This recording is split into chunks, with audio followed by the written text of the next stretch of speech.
Hello, we just had a simulation, Dutchman's Lost Gold Mine with Solomon at SimuRise. What an amazing workshop that was. We had about people from my organization, about 20 people of the leadership team. And what we learned and took away from this is very, very relevant and practical, very inspirational, and really the teams were completely engaged. This whole event has enriched our entire leadership offsite event.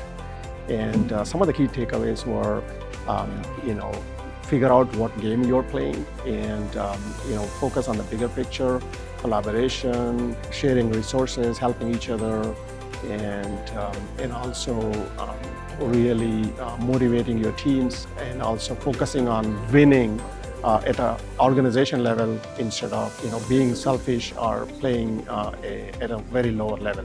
So what amazing workshops, and I think I would highly recommend this for anyone that's trying to build a leadership team and inspire your team. Thank you.